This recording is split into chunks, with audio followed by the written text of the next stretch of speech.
Viva News essa semana falando de quem tá com problema mesmo, falando de escândalo do Banco Master. Não porque a gente queira, mas porque a cada dia que passa vão surgindo ali novos desdobramentos nessa história que é muito bizarra e que aparentemente envolve toda a República e todas as instituições. Só um breve comentário antes de continuar lendo. Eu fiquei pensando hoje, enquanto eu estava ouvindo todas as notícias para saber o que falar aqui, assim, ó, a gente fica defendendo as instituições, mas todas as instituições estão corrompidas. Então eu fico perguntando, em que momento a gente tem que continuar defendendo a instituição, né? Porque tá tudo cagado. É que não são as instituições que são corrompidas, né? São as pessoas. É verdade, as instituições existem. O Supremo, se ele fosse o que ele era pra ser, ele seria legal. A instituição não é corrompível, são as pessoas. O problema é que todas as pessoas que estão nas grandes instituições... Todas não, né? Mas só que tem umas... 98.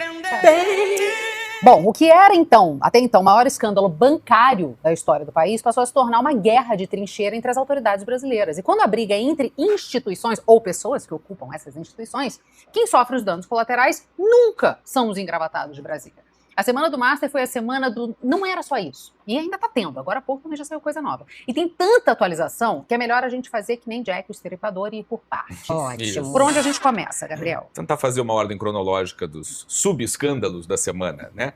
A revelação mais radioativa veio da Folha de São Paulo, na segunda-feira, de acordo com a notícia.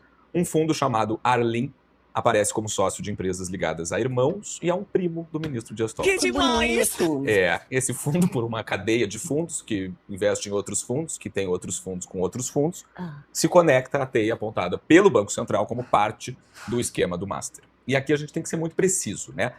O fundo Arlim não é alvo de investigação, até onde se sabe, não tem acusação formal contra o ministro Toffoli, embora hoje de manhã tenha sido revelado pelo Estadão que o fundo que comprou o resort, que era dos irmãos do ministro Dias Toffoli, é cotista de um outro fundo, que é cotista de um outro fundo, que é cotista de um outro fundo, que é do cunhado do Daniel Vorcaro, que foi preso quarta-feira. Só para vocês entenderem esse negócio de cascata de fundo, gente, traduzindo em muitos miúdos, era uma forma de laranjar todo o esquema, tá?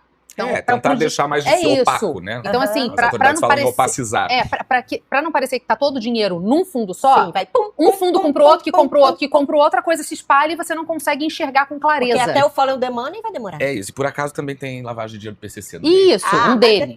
Eles ganham muito. Isso, tem que lavar, tem que limpar, né? Não tem acusação formal contra o ministro Toffoli, claro, mas a pergunta ela não é criminal, né? Ela é institucional. Porque quem é o relator do inquérito do Master do Supremo? Dias Toffoli. Quem impôs um sigilo absoluto praticamente no processo? Dias Toffoli. Quem viajou de jatinho com advogado de defesa de executivo do banco? Dias Toffoli. Quem vira uma espécie de fiscal do fiscal e passa a questionar a atuação do Banco Central como se fosse o advogado de defesa do Master? Dias Toffoli. Então, quem é que escolhe os peritos da polícia que vai apurar todos os celulares e computadores? A Polícia Federal? Não, Dias Toffoli. Como é que é esse sorteio lá no STF? É mão no saco? Bota vários nomes? Teoricamente é digital. Literalmente mão no saco. É isso. Hoje eu ouvi a frase que eu não conhecia. Como é que é? O saco é o corrimão do sucesso. Também. Não precisava do gesto, né? Mas... Já que fez... Isso. Em qualquer lugar minimamente sério, conflito de interesses não é uma opinião, é um fato muito simples de ser apontado. E aí, como ministro de uma Suprema Corte, você tem duas opções. Ou você se declara impedido, ou você explica com transparência porque não há impedimento. Mas aqui no Brasil, né, nosso amigo Gustav, a regra é mais simples ainda. O ministro finge que não é com ele. Não é muito bom isso? Ele ignora. Porque antigamente, pelo menos, eficaz. Antigamente tinha um eles mínimo de negavam. vergonhinha, né? Negavam. Não tem nada a ver comigo. Agora silêncio. Muito mais fácil, Nada a né? declarar. Não. Bom, em outra frente do caso, temos o FGC, que é o Fundo Garantidor de Crédito, que recebeu a lista de credores e também os reembolsos podem começar na semana que vem. Alô, Manuela. A conta é de módicos 41 bilhões de reais para cerca de 1,6 milhão de credores. É a maior operação do tipo na história e não é dinheiro do governo. Vamos lembrar que esse fundo é bancado pelos bancos. E quando os bancos bancam, você já sabe quem é que de fato está bancando a farra? O cliente, o cidadão, a pessoa que tem vida real. Porque tudo no banco vai ficar mais caro porque o dinheiro do banco está indo embora. Então, quem paga a taxa especial é você. Gente. Até porque banco é igual cassino, né? Eles nunca perdem. Nunca. Imagina. Eis então que na quarta-feira a Polícia Federal deflagrou a segunda fase da Operação Compliance Zero. Uma operação bem maior, bem mais ampla, com 42 mandados de busca e apreensão. E não foi só contra Daniel Vorcaro, mas contra a irmã de Daniel Vorcaro, o cunhado de Daniel Vorcaro, o primo de Daniel Vorcaro, o pai de Daniel Vorcaro, praticamente toda a família Vorcaro. Um círculo familiar inteiro na mira das investigações. E aqui tem um outro dado que não é mero detalhe. O ministro Dias Toffoli, num primeiro momento, tinha negado novas buscas. Ah. Mas aí mudou de posição e autorizou uma nova incursão depois que a Polícia Federal apresentou suspeitas de novos ilícitos. De acordo com a PF, agora o escopo é outro, é muito mais amplo, muito mais grave do que já se sabia até então. E o resultado disso tudo foi um bloqueio de mais de 5 bilhões e 700 milhões de reais. Dinheiro que, segundo a investigação, teria saído da contabilidade do Banco Master e ido parar no patrimônio pessoal do banqueiro e de pessoas ligadas a ele. Além disso, carros de luxo, relógios, dinheiro em espécie, uma arma. E a cena sempre se repete. O cunhado do Vorcaro, Fabiano Zettel, foi preso no aeroporto de Guarulhos, tentando embarcar para Dubai. Como eles gostam de Dubai. É uma coisa que todo cafona ama Dubai. Gosta, né? Não vale para sua comadre, que não é cafona. Exato.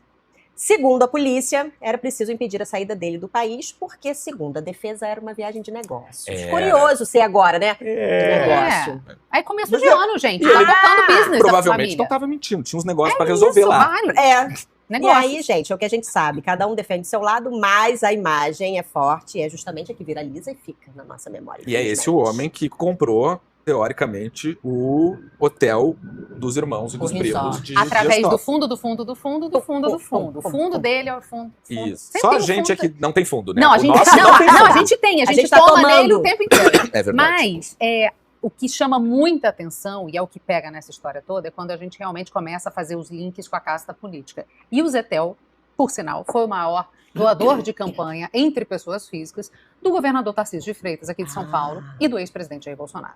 Foi 2 milhões de reais para o Tarcísio e 3 milhões de reais para o Bolsonaro. Isso quer dizer imediatamente alguma coisa? Não. Chama atenção? Chama. É mais uma camada de informação? É. Porque mostra, mais do que quem ele defende, tudo, mostra os tentáculos dentro da política. E não quer dizer necessariamente que quem recebeu esse dinheiro soubesse da origem dele, mas, de fato, é uma questão que precisa ser abordada, porque Sim. se receberam dinheiro de origem ilícita, mesmo não sabendo, esse é mais um problema, né? Exato. Outro ponto que chama muito a atenção é o envolvimento de nomes da Faria Lima, fundos de investimento e afins. E entre eles, um conhecidíssimo das colunas de mercado, Nelson Tanuri. Um personagem conhecido, muito conhecido do mercado, muito conhecido no Rio de Janeiro, estava envolvido ali com a recuperação judicial da Oi, um período. Todo carioca sabe que foi um processo bem... É um nome, você pode não saber quem é, mas é um nome que você já ouviu em algum momento, você só não sabe do quê. Exatamente. Um personagem muito conhecido do mercado financeiro, acostumado a fazer operações de alto risco, gostava muito de comprar empresas em recuperações assim, agressivas, jogadas que sempre geraram muito dinheiro e muita controvérsia também. Não é um crime ter essa postura arrojada nos negócios, mas é um problema quando essa estrutura se confunde com a contabilidade de um banco, sobretudo um banco como o Master, que a gente está vendo aí, que é corrupto. Não, um banco como o Master que tinha ligações com bancos públicos, como é o caso do BRB, que é o Banco de Brasília. E quando você chega no BRB, que é o Banco de Brasília, aí sim está falando que quem paga a conta é o Estado e são as pessoas e são os impostos. Aí é mais diretamente... Aí é pior ainda. Exatamente. É verdade. E a polícia investiga justamente isso que o Gabriel acabou de comentar sobre o Tanuri, uma rede de fundos usada para operações financeiras fraudulentas. Uma engenharia complexa, opaca, difícil de rastrear. Não é conversa de bastidor, não, gente. Não é opinião. Isso está descrito em comunicações do Banco Central, em peças do Ministério Público, em documentos da CVM. Então não é achismo da gente, não. Tem provas. E como eu disse para vocês, teve essa operação de quarta-feira e daí o troço fedeu de uma vez por todas com mais uma decisão do ministro Dias Toffoli, que os nossos colegas da imprensa têm chamado de incomum. Eu tô achando muito engraçado. Não é maravilhoso? Numa movimentação muito incomum. E tem um outro também, como é que é? Inusual. Inusual e atípico. Isso, não é usual que o ministro lacre o telefone. E assim, inusual é uma palavra que a gente não usa, mas está sendo muito porque unusual em inglês, né? Mas assim... Inusual é uma palavra inusual. É isso. Mas num movimento muito atípico, o que o ministro Dias Toffoli fez, como eu já falei para vocês? Ele indicou 4 peritos da Polícia Federal para atuar no caso, sem consultar a direção-geral da Polícia Federal. Foi mão no saco, gente. Então, assim, ele já tinha rolado aquela indisposição com a Polícia Federal. Foi. Quando a polícia fala, a gente precisa fazer essa operação. Aí o ministro Dias Toffoli fala, beleza, pode fazer a operação. Aí a polícia... Antes diz não, né? Não, primeiro diz não. Não precisa. Aí beleza, tá bom, vai. Isso. Faz aí, porque parece que tem uns zica, né? Tem uns 6 bilhões aí que tem que ser bloqueados. Então vai, faz a operação. Aí a Polícia Federal não faz a operação imediatamente, demora um pouquinho pra fazer, uns 4 dias. E aí o Toffoli vem e fala assim, eu tinha dado 24 horas pra fazer isso. Como é que você demora tanto tempo pra fazer essa operação, Polícia Federal? Daqui tudo que você achou. Porque aí é meu. Aí a imprensa fala, um movimento muito não comum. Isso, pouco convencional. O ministro... Eu gosto também do Heterodoxo. Heterodoxo. É. O Uma ministro jurisprudência heterodoxa. O ministro cata todas as provas e põe debaixo do braço. Aí ficou muito feio. Aí o ministro falou assim: tá bom, mal, né? vai. Vou Eu não chamar vou o ficar. perito. Eu vou chamar a PGR. Isso. Deixa tudo com a PGR. Que é o fiscal da lei, mas que não tem nada. Enfim, deixa com a PGR aqui as PGR provas. é aquela mesma que diz que não há nada de estranho no contrato de 129 milhões de reais. Perfeito. da mulher do Jamais, Alexandre de Moraes para o jamais. Banco Investigar. Se não há, não há. A PGR, que ela não pode ser subordinada a ninguém, porque supostamente ela é um órgão do povo e para o povo. Aham. Ele é o fiscal da lei diante do povo, né? Mas aí, feito toda essa merda lança, o Toffoli vira e fala: tá bom, vamos apurar então as coisas para não ter problema. Eu decido que são 4 policiais que vão, sem Pronto. falar com a Polícia Federal. Resolve. Gente, O homem não resolve, vocês reclamam. O homem resolve, vocês reclamam. Você tem que decidir. Bipolaridade não dá. não, mas vocês imaginam, nos bastidores da polícia, a leitura foi de que o ministro não quer a participação institucional da Polícia Federal no caso. Já que o rito normal seria o STF pedir ao Instituto Nacional de Criminalística e à Polícia Federal, por favor, me digam quais são os nomes que devem apurar aparelhos, telefone celular, computador, toda essa questão de fundos. Não. A decisão é inusual mesmo. Em português, como é que a gente chama? Esquisita pra cacete. Mas, pra ser justo, até onde se sabe, isso não quer dizer quase nada. Quase tá? nada. Mas até onde se sabe, os nomes escolhidos são mesmo de alto nível técnico. Ok. O principal deles é o chefe da área de perícia em informática, que é o criador do iPad, com E. Eu sei, parece iPad, é triste, Não, mas esse mas é o é nome iPad. que eles deram. Que é o software que foi o cérebro da Lava Jato e das investigações do 8 de janeiro. O iPad, ele pega tudo que tem no celular, em todos os aplicativos, e transforma num banco de dados Que único. legal. Então você digita uma palavra-chave e ele cruza WhatsApp, e-mail, foto, arquivo, qualquer coisa. Aham. Bem tecnológico. É uma máquina de encontrar todas essas conexões. Então, o cara que criou isso é Uhum. um dos 4 nomes indicados pelo Toffoli Então, para tudo olhar bem. os celulares e computadores Ok. e tal. Foi reconhecido com mais trabalho, como acontece muito. Isso, e lá em Brasília, dizem os bastidores que depois que esse moço aí foi escolhido, não passa nem Wi-Fi em Ih. alguns caminhos. Em alguns canais, Em né? alguns canais, em Tá. alguns fundos. Entendi. Não passa nem Wi-Fi. Entendi. Mas as decisões unusuals não ficaram só na escolha dos peritos, não, gente. O Toffoli também determinou que todo o material apreendido fosse lacrado e mantido sob custódia do STF. Mais uma decisão considerada inédita, porque normalmente esse material fica com a Polícia Federal para perícia. No despacho, o ministro fez críticas duríssimas à PF, falou em inércia, falou em falta de empenho, disse que o descumprimento de prazos causou espanto e deu 24 horas para que o diretor-geral da Polícia Federal prestasse explicações. Já avisei que vai dar merda isso. A justificativa para ele fazer isso tudo, gente, para o Toffoli fazer isso tudo, foi o risco de perda de provas, a gravidade dos fatos, que até então ele não tinha reconhecido, você reconheceu depois, e aí autorizou a ação, pois necessidade de preservação de tudo isso. Então, assim, ó, depois, a pedido da PGR, o Toffoli autorizou que o Ministério Público Federal fizesse, então, a análise dos dados, não a PF. Então, o que a gente tem agora, trocando em miúdos toda essa história, é uma investigação em andamento, com provas potencialmente explosivas. Uma briga silenciosa sobre quem controla esse material, quem analisa, quem tem a chave do cofre. E, basicamente, uma grande desconfiança da sociedade, de lato sensu, de que tá todo mundo envolvido nisso, que todo mundo tem telhado de vidro e que, como bem disse brilhantemente Condé, que vai dar tudo em pizza. Ah, com toda certeza. É o que tudo indica. Paga pela gente. E para fechar esse bloco Pizza Master, a gente chega num ponto que deixou Brasília em estado de alerta máximo, que talvez explique tanta revolta com a Polícia Federal, né? É que a perícia da PF, como a gente falou agora há pouco, consegue quebrar senhas e extrair dados de celulares, inclusive desligados. Não é uma força de expressão, é realmente tecnologia. O procedimento usa, agora vou me sentir o nosso antigo membro.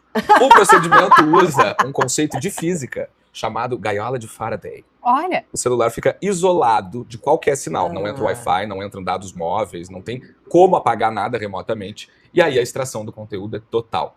E aí tá o motivo do pânico, né? Não existe só isso aqui. Não dá para baixar uma coisinha só do celular do Vorkar.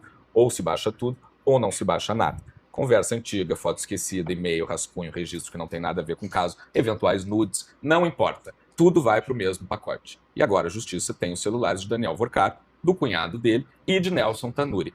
Isso significa que a gente vai descobrir alguma coisa que está nesses telefones? Não necessariamente. Como alguém bem apontou aqui no chat, às vezes escolheu um grupo de alto nível técnico que é para ajudar a entregar o alto nível técnico que se espera, né, que a Isso. defesa espera que se E encontre só. nos celulares. E só. É possível também. É muito triste a gente sentir esse nível de descrença. Eu acho muito triste. O que eu acho que é o pior de tudo nesse caso do Master não é nem essa expectativa de que vá dar em alguma de coisa. que eles sejam punidos os culpados em si, porque isso a gente já está bem habituado. Mas essa sensação de que agora eles perderam a vergonha, né? As autoridades perderam a vergonha, Total. o constrangimento. E aí é aquela pergunta que vão insistir em nos colocar como extrema-direita, mas quem é que fiscaliza o fiscal? Quem é que prende quando o cara que pode prender todo mundo comete irregularidades? Eu não vou lembrar onde que eu ouvi, das coisas que eu ouvi essa semana, mas tem um detalhe muito relevante aí, envolve, enfim, Banco Central, mas a lei brasileira, você não responsabiliza a instituição. Isso. Você responsabiliza pessoas físicas que estão na instituição. Então, por vezes, por exemplo... E que foi uma das grandes críticas à Lava Jato, Exato. Né? Que, de certa forma, acabou com a Odebrecht, que hoje tem um outro nome, está muito bem das Mas já pernas. voltou a ser Odebrecht, não? Voltou? Voltou e... É isso. É Transdebrecht. Mas o ponto é o seguinte, que é muito chocante, você não... Quando você responsabiliza pessoas físicas que em algum momento poderiam ser honestas e poderiam querer vir à tona, poderiam querer mostrar, poderiam querer falar, também ficam com medo de falar e mostrar, porque todas elas estão na berlinda. Claro. Então, todas elas podem virar alvo de alguma coisa em algum momento. E nem a garantia da estabilidade do funcionalismo mais vale. Gente, como é que é o nome do moço, gente, que está na Itália, que era assessor do Alexandre? O Tagliaferro. Tagliaferro, exatamente. Tentou então, fazer uma denúncia e está lá fugido. Tá fugido. Mas, Condenado, então, assim, é tudo muito, muito ruim. Então, por que vocês falam? Essa é a grande pergunta que todo mundo faz. Então, por que alguém tem que dizer, não, né? Não, e mais do que isso, eu acho que é importante, independentemente de dar alguma coisa ou não, é importante que a gente fique informado. Claro. Porque se tem um único poder que a gente tem, é o de votar. Esse é o único poder que a gente ainda tem, é votar, é escolher pessoas. Então, quando a gente começa a saber de nomes, né? Saber de pessoas envolvidas, pelo menos no barato você está informado para fazer uma escolha, que é a única que a gente tem. E eu acho que é justamente esse caminho que a Cecília está falando. Num primeiro momento, o escândalo do Banco Master não chocou a sociedade, porque em princípio era gente que tinha dinheiro para investir. E aí dane-se. Mas tinha o fundo de investimento dos velhos, do Rio, que foi isso aqui. Mas os velhos não deixaram de receber o dinheiro porque está no Banco Master. Agora, a partir do momento que vai chover nome de político, vai chover nome de juiz, de desembargador, não sei o quê, aí é que a sociedade vai começar a se mexer, né? E como o Gabriel falou, é ano de eleição. E como disse o Gabriel, ninguém nem se preocupou em dizer, não, mas eu não tenho nada a ver. Eles não negam Alexandre de Moraes... Ninguém ainda tá nem falando da mulher dele mais. Paulo Maluf negar. Não, pelo contrário. O Alexandre de Moraes, ele não só não negou o contrato, como agora mandou investigar quem vazou. Isso! Maravilhoso! Isso! E as pessoas estão dizendo, cadê o contrato? Me mostra o contrato. O senhor Dólar, me mostra o contrato. Estava assinado. E o fato do ministro mandar investigar quem vazou essa informação já não é uma admissão de que o contrato existe?